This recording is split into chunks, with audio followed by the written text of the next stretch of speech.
You are standing on the approach. The ball feels heavier than it did last year, and the same shot that used to leave a clean pocket hit now drifts a board too far and taps out the 10-pin. You are throwing the same speed. You are aiming the same spot. And yet your average has been frozen for 3 years, maybe 5, sitting somewhere in the low 100s, while the men you used to beat keep creeping up. Here is what I learned, and it stopped me cold. The plateau you hit after 65 is almost never your body giving out. It is one small habit that quietly crept into your swing, and it can be reset in about 3 minutes before you ever roll a frame. This knowledge was written down decades ago, then buried under equipment sales and complicated coaching. I remember the exact night I figured it out. Standing on lane 14 at a half-empty alley in February, my hand aching, my score sheet mocking me. And before we finish, I am going to hand you a drill, traced straight back to bowling instruction from the 1890s, when the American Bowling Congress first standardized the sport. This works whether you bowl once a week or once a month, whether your knees are good or bad, in the same body you are living in right now.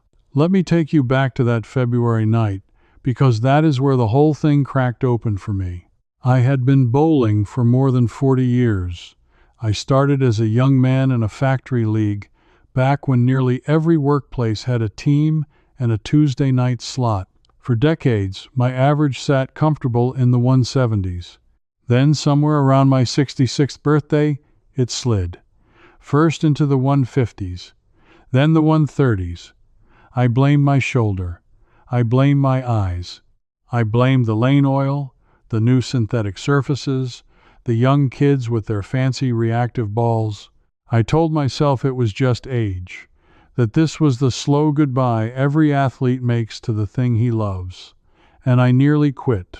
I want you to hear that plainly, because I think a lot of you are right there with me on that ledge. I nearly hung up my shoes for good. But something stopped me, and it was the strangest thing. An old teammate of mine, a fellow named Walt, who was 78 at the time, was still throwing a smooth 165 without a bead of sweat on his forehead. Walt was not stronger than me. He was frailer, honestly, thin as a rail, with a bad hip. He did not throw the ball hard. He barely seemed to try, and that is exactly what confused me. If bowling after 65 was about strength, Walt should have been worse off than I was. Instead, he was gliding while I was grinding. So one night, I finally swallowed my pride, and I asked him. I said, "Walt, what on earth are you doing that I am not?" And he laughed. And he said something I will never forget. He said, "You are lifting the ball.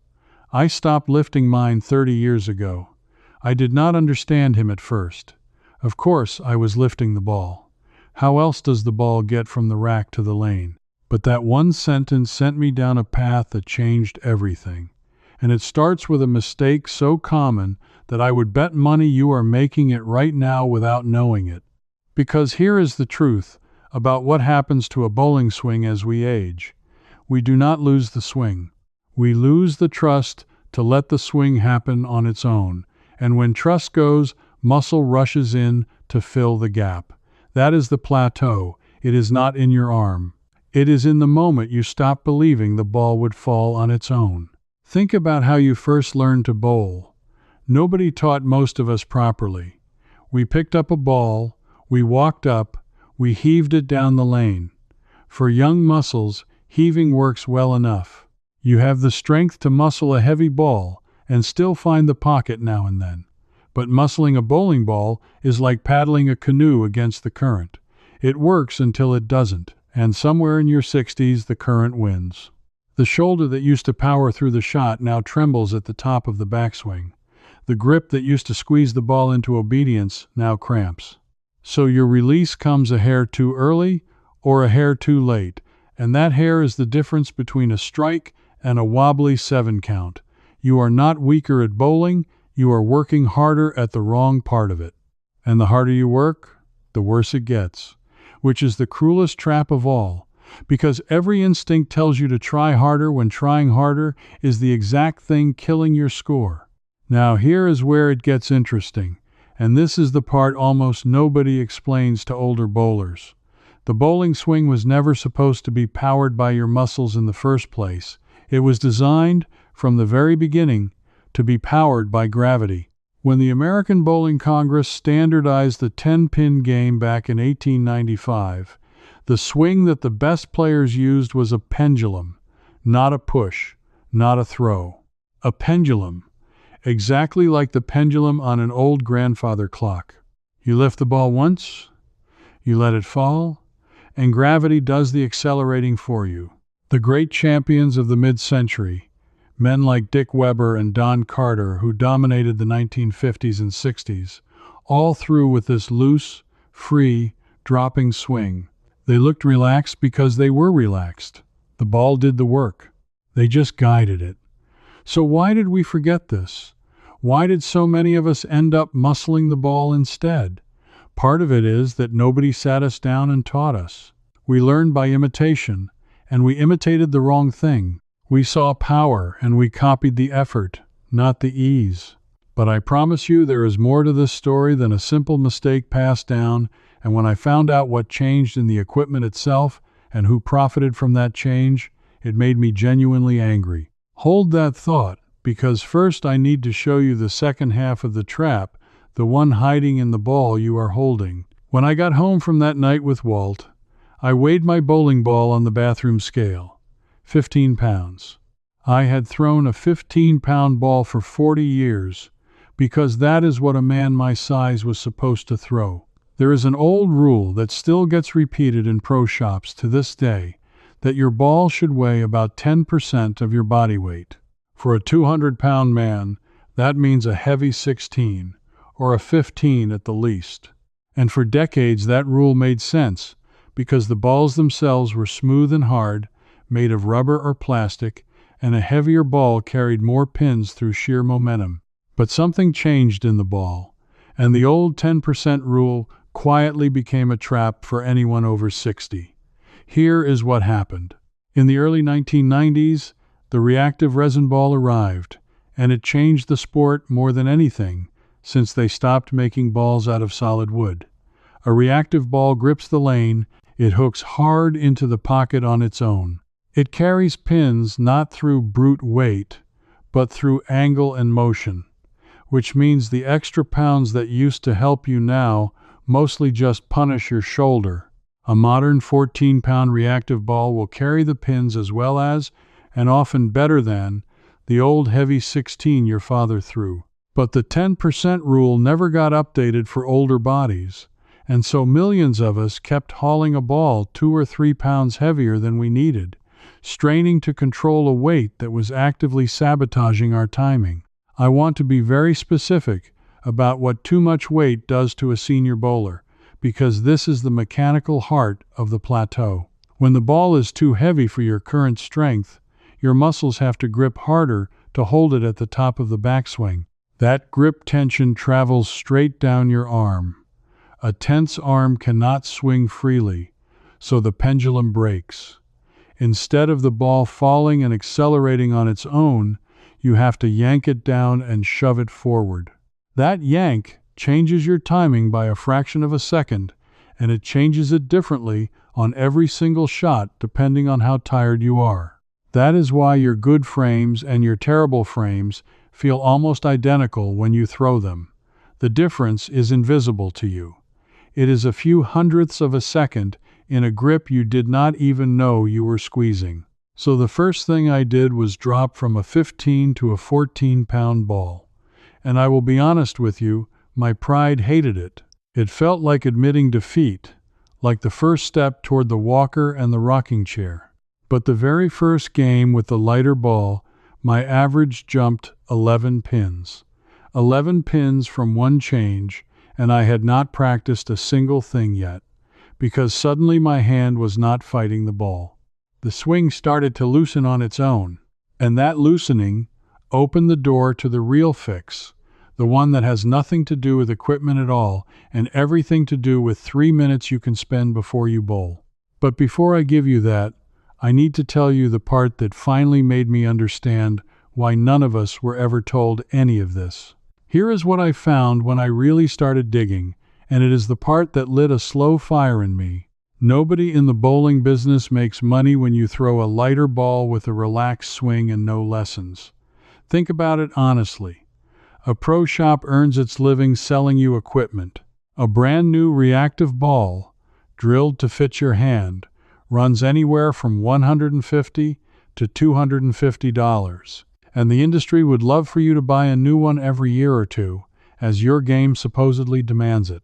The heavier the ball, the more premium the price. The story that you need more ball, more technology, more weight, more expensive gear to fix your slump, that story sells product. The truth, which is that you need less weight and a freer swing that costs nothing, sells nothing at all. So which story do you think gets repeated on the counter and in the glossy catalogs? And it goes deeper than the pro shop. The whole culture around the sport quietly shifted toward equipment and away from fundamentals sometime after the arcade and entertainment companies bought up the big bowling chains in the 1990s and 2000s. Bowling stopped being sold as a skill you develop and started being sold as a night out, a party package, glow lights and loud music, and a snack bar. The leagues that used to teach fundamentals to working men and women faded. In 1980, there were close to 8 million league bowlers in this country. By the 2000s, that number had collapsed to a fraction of it. And when the leagues died, the free coaching died with them. The old-timer who would stand behind you and say, "Son, you are muscling that ball, let it fall." That knowledge did not get proven wrong. It just stopped being handed down, because there was more money in selling you a lane for an hour than in teaching you to bowl for a lifetime. Now, everything I am handing you here tonight is yours to keep, and it works. But I have to be straight with you about something. A video only holds so much. When I went looking for how to bring back a hook with nothing but a sheet of sandpaper, how to loosen a grip so the thumb stops swelling by the third game, how to aim at the arrows 15 feet out instead of at the pins, and finally bury that 10 pin that has been mocking you, I filled far more pages than I could ever say out loud. So I wrote them down myself. 3 books, the whole system laid out week by week, with the same ball, the same alley, and the same arm you already have. There is a 7-day money-back guarantee, and you can cancel any time, so you risk nothing but an afternoon of your own stubbornness. If you want all of it, scan the QR code right there on your screen, link in the description, pinned comment, the books are waiting. Now let me tell you what happened when I actually picked up that lighter ball, because my pride had opinions about it. So the deck was quietly stacked. You were sold a heavier ball than your body needed, using a rule from an era of different equipment, and you were never taught the one thing that would have saved your swing, because that one thing is free and cannot be sold. And you were left to conclude wrongly that the problem was your age. It is not your age. I need you to really let that land. It is a swing that was broken by tension and a ball that was breaking your swing, and both of those things can be fixed by you, today, alone, for nothing. Now I want to talk directly to the one of you who is shaking your head right now, thinking this is all fine for someone spry, someone with a good arm and steady legs, but not for me. Maybe your shoulder is arthritic. Maybe your balance is not what it was, and you barely trust yourself on the approach. Maybe you've gone down to a 10 or 12-pound ball already, and you still cannot break your slump. This next part is for you especially, because the beautiful thing about a gravity swing is that it asks less of your body, not more. The weaker your arm, the more you need the pendulum, because the pendulum is the one thing that lets a frail arm throw a strong ball. Walt proved that to me at 78 with a bad hip, so please do not tune out here. This was built for exactly your situation. Here is the first thing you can do, and you can do it standing in your own living room right now, no ball required. Stand up straight and let your bowling arm hang loose at your side. Now, keeping your arm completely limp, swing it gently forward and back, like a rope hanging from your shoulder. Do not use any muscle to move it. Give it a tiny start and let it fall and swing on its own, forward and back, forward and back. Feel how little effort a true swing takes.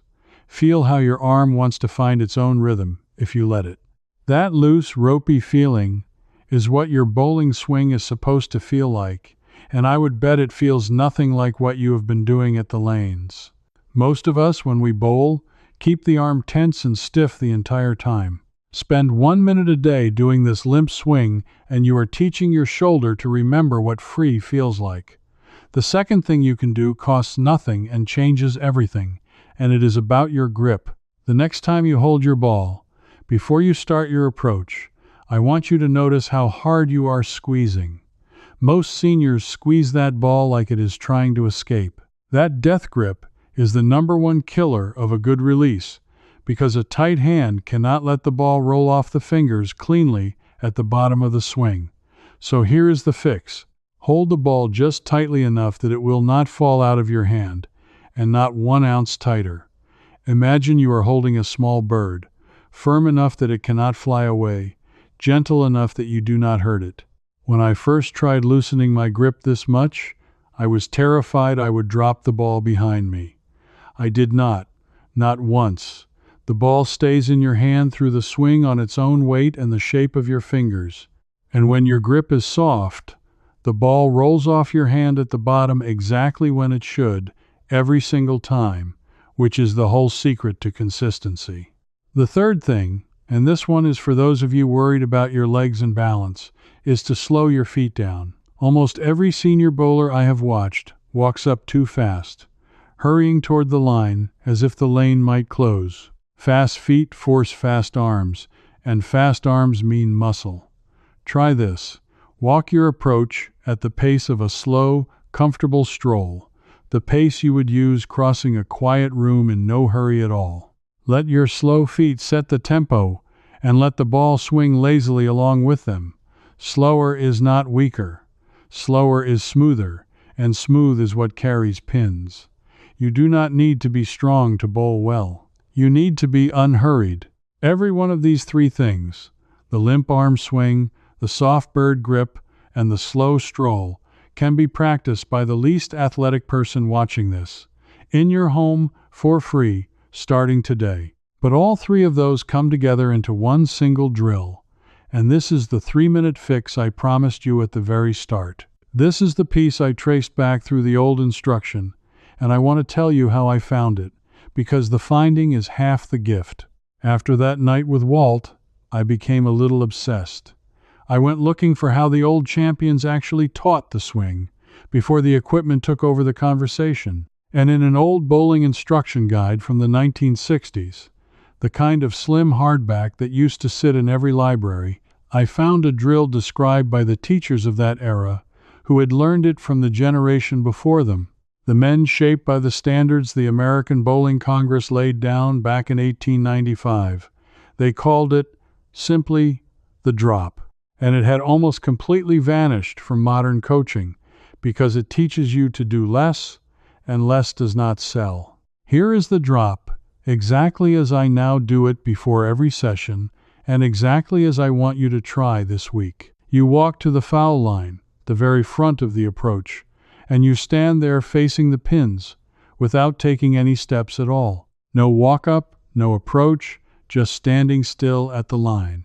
You hold your ball out in front of you at about waist height with your bowling arm, supporting it lightly with your other hand underneath. Then you take the support hand away, and you simply let the ball drop into a backswing. You do not throw it back. You do not lift it. You let it fall backward on its own weight into a natural pendulum, let it swing up behind you as high as gravity carries it, and then let it fall forward all on its own and roll down the lane. No muscle, no push. Just a drop and a fall. The ball will not go fast. That is fine. Speed is not the point. The point is that for the first time in years, you will feel the ball swing itself. You do that 10 times. 10 slow, standing, muscle-free drops, letting the ball fall back and fall forward like the pendulum it was always meant to be. It takes about 3 minutes, and what those 3 minutes do is retrain your arm and your hand to trust gravity before you ever add your feet back in.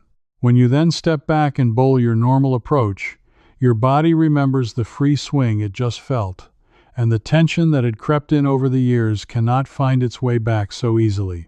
The first time I did the drop drill and then bowled a real frame, the ball rolled off my hands so cleanly and so quietly that I actually laughed out loud on the approach. It felt like cheating. It felt like the ball had a motor in it that I never knew was there. That motor is gravity, and it was always yours. Let me tell you what that drill and that lighter ball did to my scores, because I know numbers are what convince a careful person. Within a month of dropping to a 14-pound ball, softening my grip to the bird hold, slowing my feet, and starting every session with 3 minutes of the drop drill, my average climbed from the low 130s back up over 160. That is roughly 30 pins. 30 pins at 70 years old, going the opposite direction from the one everyone told me was inevitable, and I did not get stronger. I did not take a single expensive lesson. I did not buy a fancy new high-tech ball. I actually spent less because a lighter ball is not more expensive and the drill is free forever. Walt, bless him, just smiled when I told him. He said, "I have been trying to tell you fellows that for 20 years. Nobody wants to believe the answer is to do less. And here is the deepest part of it, the thing I keep coming back to. This knowledge was never lost because it was proven wrong. It was lost because it could not be sold.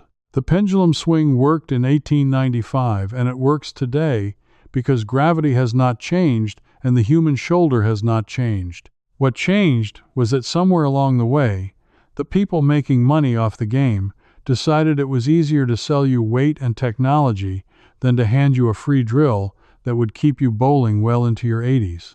So the drop drill drifted out of the pro shops and into the pages of old library books nobody checks out anymore. But it did not die. Some old coach wrote it down. Some old teammate like Walt kept doing it. And now it is in your hands, and no catalog and no counter can take it back out. So the next time you walk into the lanes and feel that quiet dread that your best bowling is behind you, I want you to remember that the plateau was never your body quitting on you.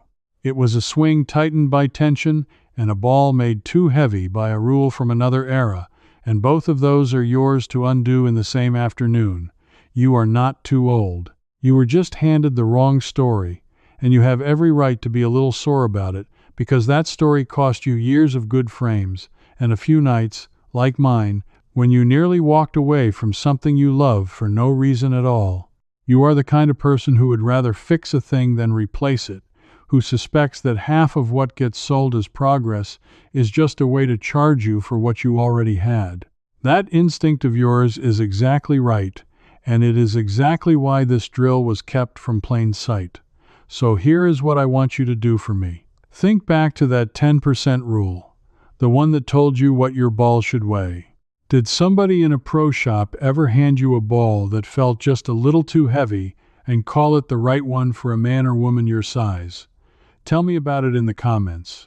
Write it down, the weight you throw now and the weight you started with, because I read every one and I want to see how many of us were carrying 2 extra pounds we never needed. Do not just nod along and scroll away. Take 1 minute and leave that comment, plainly and directly, so the next person who reads it knows they are not alone. And if you want the rest of what I have been digging up, stay with me, because we are a growing group of stubborn, careful people quietly recovering the skills that got buried under a sales counter. Next time, I'm going to show you the forgotten way the old-timers read the oil on a lane using nothing but the way the ball rolls back to you on the return, a trick that tells you exactly where to stand before you throw a single practice shot. It costs nothing, it takes about a minute, and almost nobody under 60 even knows it exists anymore. Come find out with me, and let us keep handing this knowledge back to each other, one forgotten drill at a time. Before you go, let me say one thing. What we covered today was just the overview.